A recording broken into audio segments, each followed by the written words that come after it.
naging desisyon sa kaso ni dating Senador Laila De Lima na ang kanyang acquittal na ginawa ng Regional Trial Court nung mga nakaraang taon ay binaliwala ng Court of Appeals at ni-reverse, pinawalang bisa yung decision ng Regional Trial Court.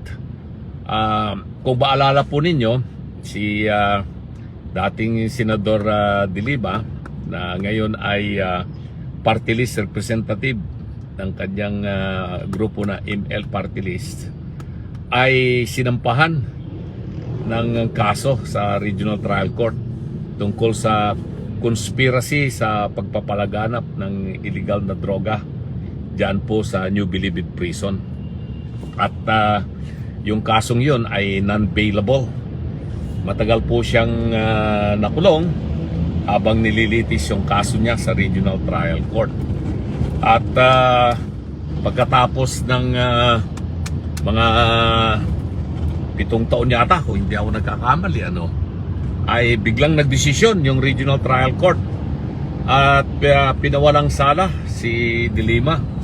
Inakwit siya sa kadahilanan na yung isang testigo, yung Bureau Chief yata ng Bureau of Correction, papangalan si Ragos, ay binawi niya yung kanyang testimony at sinabi niya na siya raw ay napilitang tumistigo laban kay De Lima at saka kay Dayan, yung kanyang driver po ni De Lima, na dahil siya raw po ay na-pressure ni dating DOJ Secretary Vitaliano Aguirre.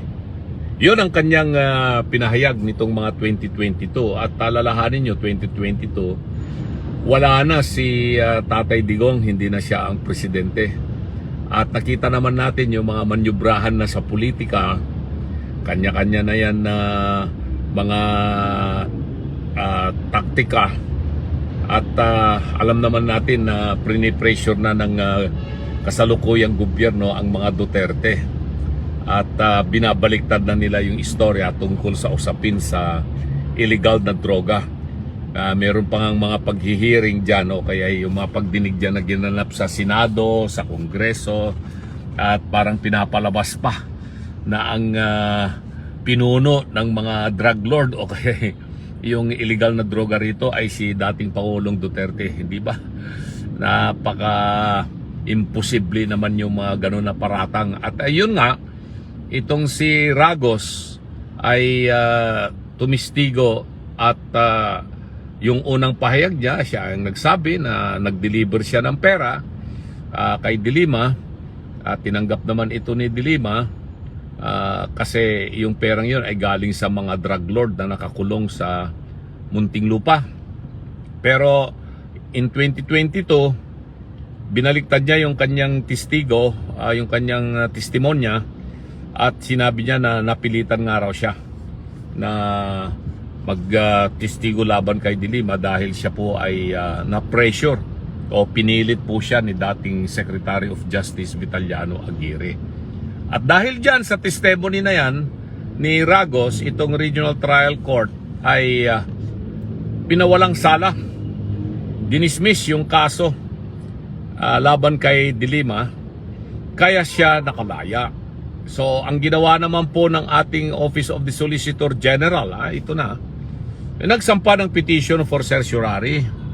Itong petition for certiorari ay special civil action yan na papaloob sa ating Rules of Court, Rule 65 in particular ng Rules of Court, na pag may grave abuse of discretion amounting to lack or excess of jurisdiction doon sa ginawa ng anumang ahensya ng gobyerno, kasama na rin po dyan yung mga mababang korte, ay pwedeng baliwalain o pawalang bisa yung naging desisyon o pahayag ng korte o anumang ahensya ng gobyerno. At yun nga po ang ginawa ng Office of the Solicitor General.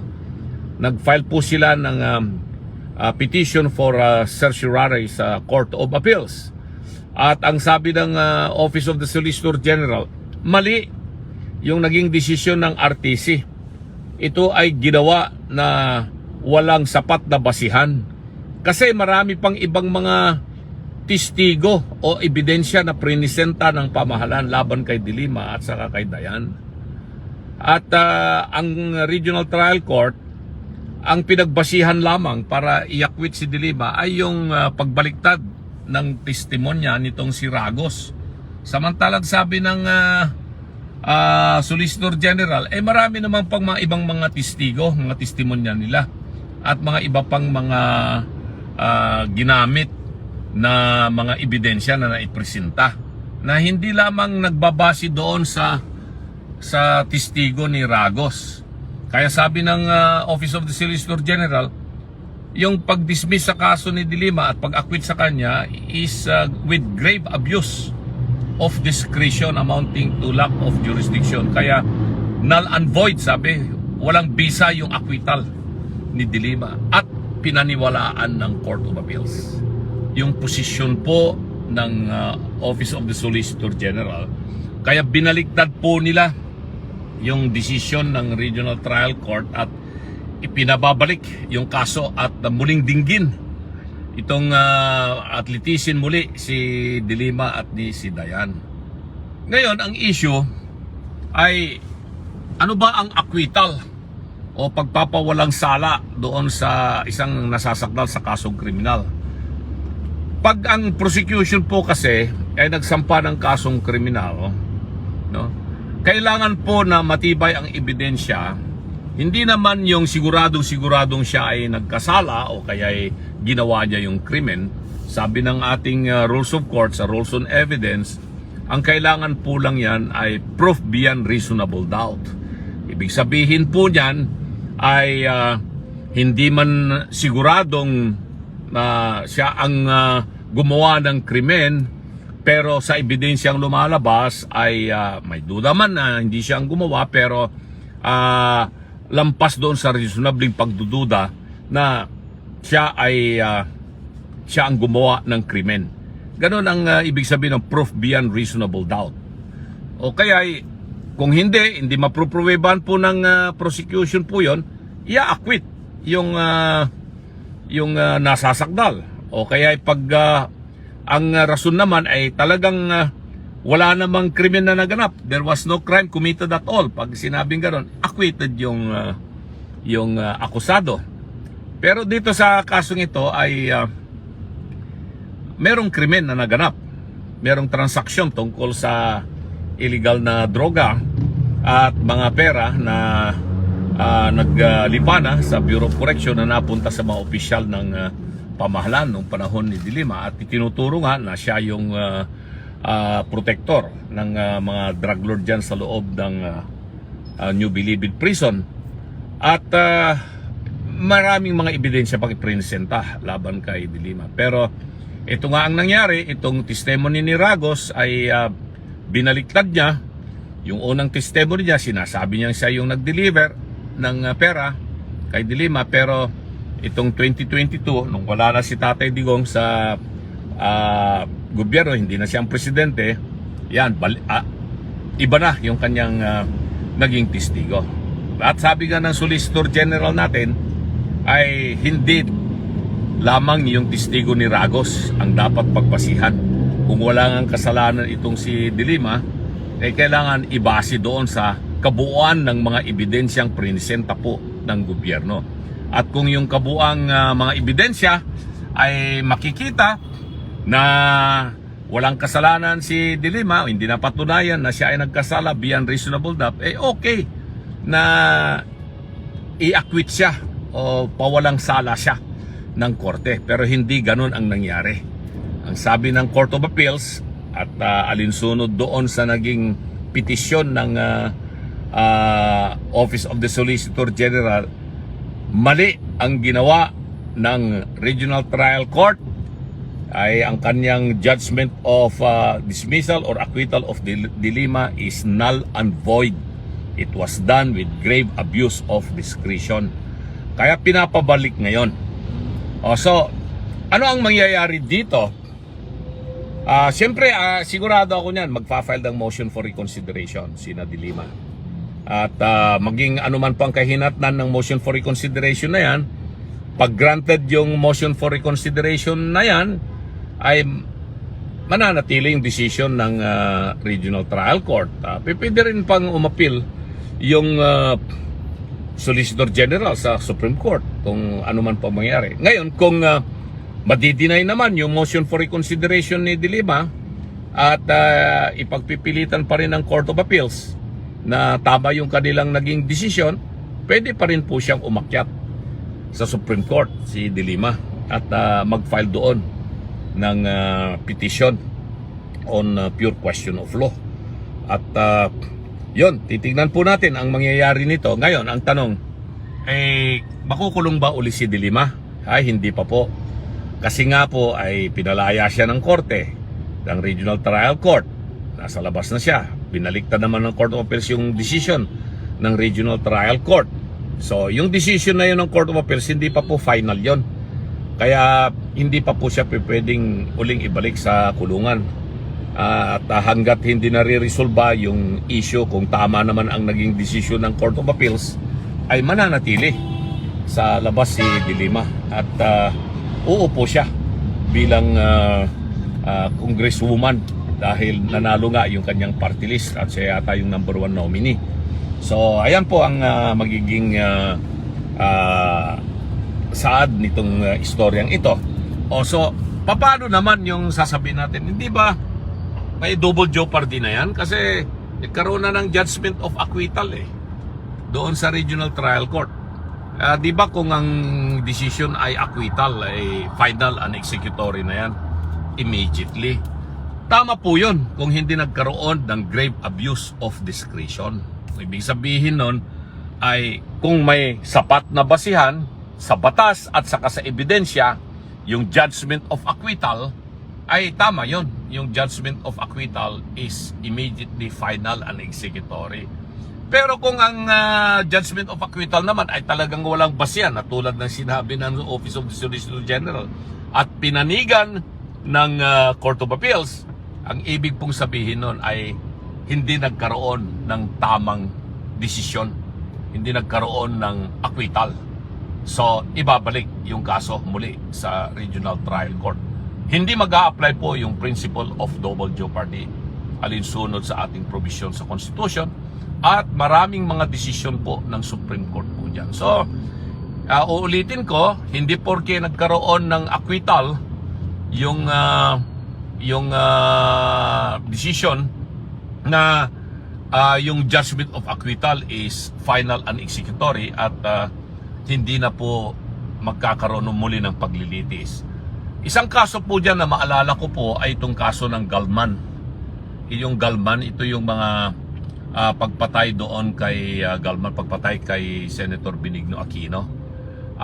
Nung siya po ay binaril po dyan sa NAIA, sabi nila si Galman ang pumatay, pero kinasuhan itong mga opisyal po ng Armed Forces, nagkakamali mga membro po ng Philippine Air Force. Hindi ko maalala yung mga pangalan nila, pero parang may pangalan yata, may custodio yata, hindi ako nagkakamali. So nagkaroon ng pagdinig ang korte at inacquit itong mga ito. Acquitted itong mga kawani ng Philippine Air Force, ng Armed Forces of the Philippines. Judgment of acquittal yan. Pero anong ginawa? Nagkaroon ng petition for certiorari, ganun din.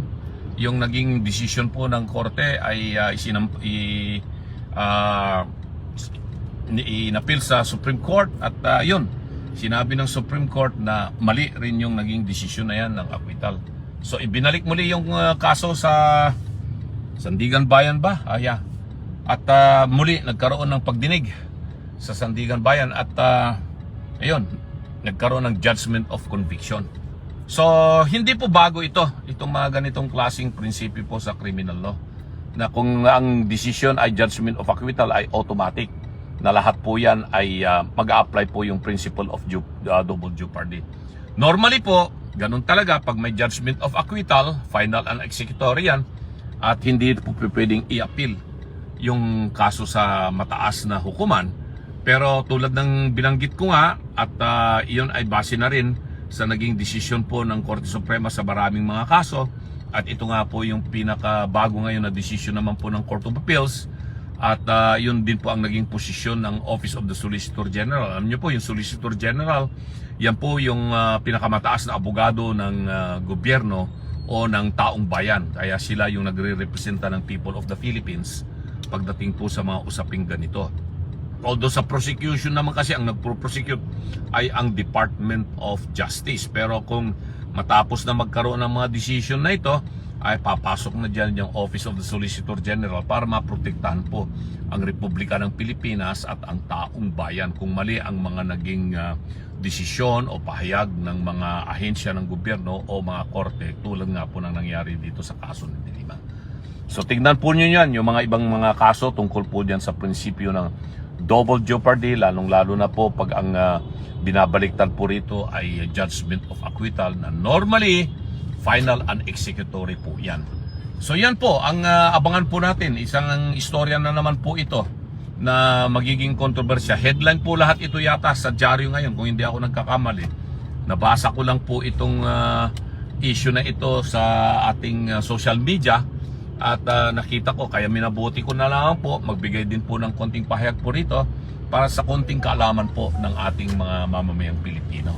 Ano ang mga alituntunin ay tinatadhana ng ating rules of court, yung criminal procedure on conviction, acquittal at saka yung principle of double jeopardy na naroon sa ating saligang batas mismo. So yun po mga kababayan ang naging komento at reaksyon ni Atty. Raul Lambino dito nga po sa pahayag ng Court of Appeals or pinawalang bisa ng Court of Appeals itong acquittal ni dating Senadora Leila de Lima, mga kababayan. So matatandaan natin na inakwit nga po itong si dating Senadora Leila de Lima noong 2023 yata yun. At dahil daw dun sa bagong pahayag ni Ragos, mga kababayan, kaya pinawalang bisa po siya ng RTC Muntinlupa. Pero ngayon ay naglabas ng desisyon itong Court of Appeals na walang bisa, null and void yung kanyang ginawang acquittal. At ngayon ay lumabas nga po itong CA decision, mga kabayan. At sabi ni Atty. Raul Lambino ay pwede naman pong appeal itong si Senadora Leila de Lima o dating Senadora Leila de Lima dito sa decision ng CA. Pwede siyang tumakbo doon sa Supreme Court, at kung ano mo pa ang maging decision nito ay pwedeng i-appeal din ng Solicitor General, mga kababayan, ganun naman daw yung legal remedy, mga kababayan. At sa tanong, mga kababayan, kung makulong ba muli itong si Leila de Lima, ang sabi ni Atty. Raul Lambino ay hindi pa. Ayan, kasi hanggat hindi final and executory itong desisyon ng Court of Appeals ay hindi po mabalik sa kulungan itong si Leila de Lima, kasi mag-a-appeal pa naman po siya, mga kababayan. At medyo mahaba-habang proseso pa uli, kasi mag-a-appeal pa at pwede pang tumakbo doon sa Supreme Court. Ayan, so pwede pa daw, mga kababayan, makaupo itong si Leila de Lima bilang congresswoman ng kanyang party list. Ayan, so ano pong opinion nyo, mga kababayan, dito po sa comment or view ni Atty. Raul Lambino? Ayan, please comment down below regarding po dito sa issue ngayon na about dito kay dating Senadora Leila de Lima, yung pag-acquit sa kanya at ngayon ay pinawalang bisa ng Court of Appeals yung kanyang acquittal dito sa kanyang kasong illegal drug trade, mga kababayan. So please comment down below. Maraming salamat. God bless po sa ating lahat.